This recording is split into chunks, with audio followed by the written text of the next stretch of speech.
Hello, my name is Sam Stokes. I'm posting this as a follow-up to my previous video, Here We Come A-Wassailing, the American edition, so if you haven't yet viewed that video, then you should probably do that first or none of the following will make any sense. To date, my video, Here We Come A-Wassailing, the American edition, has received over 1,500 views, and contrary to popular assumption, this was not simply because I kept hitting the play button over and over again myself. I'm also proud to say that my channel now has 5 subscribers, more than you can count on one hand. Well, that is, if you happen to be missing a finger. Anyway, the reason I'm here today is because I've received several comments that my song brings up the subject of what a wassail is, and yet it leaves people asking, hey, what is a wassail anyway? I understand your frustration, and really my only explanation is that I tried writing a verse that explained what wassail was, and it just wasn't that funny. And yes, the song is supposed to be funny, just in case you didn't get it. So in the following few minutes, I'd like to present a short history of wassail, in the hope that it will help you understand exactly what wassail is, and why it has become such an integral part of the Christmas tradition. Although many archaeologists believe that wassail may predate recorded history, the first known use of wassail was during the reign of Pharaoh Amenhotep in ancient Egypt. Egyptologists agree that wassail was in wide use during his reign, and that world travelers brought wassail throughout Mesopotamia and to lands beyond. In a decree from the Pharaoh Amenhotep during the latter years of his reign, he said, "And wassail shall be made of ready use to all in the kingdom, from the lowliest servant to the most high Pharaoh.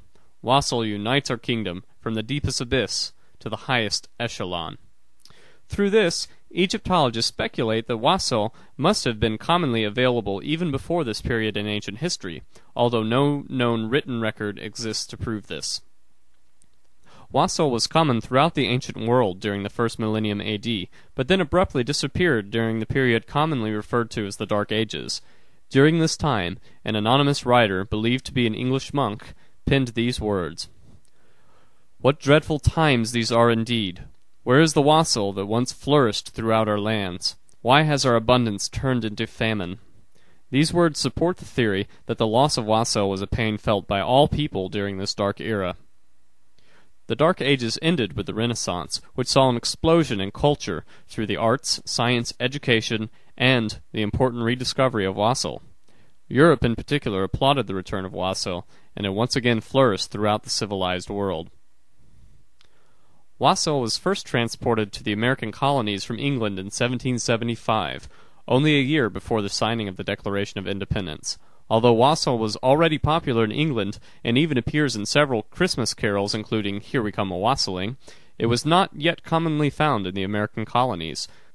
With the introduction of wassail, the Founding Fathers finally felt confident enough to declare their independence. In an early speech, George Washington said this of wassail: "It is wassail which has given us the bond of strength that we need to unite as a nation against our evil oppressors. This truth we hold to be self-evident." Today we continue to sing about wassail through the same common Christmas carols that have been passed down from generation to generation. Unfortunately, many have forgotten what wassail is, and what a rich history that it has. I sincerely hope that this brief trip through history was enlightening for you, and that it will help us, as Americans, to appreciate how important wassail was in the formation of our great nation. Thank you for listening, and Merry Christmas.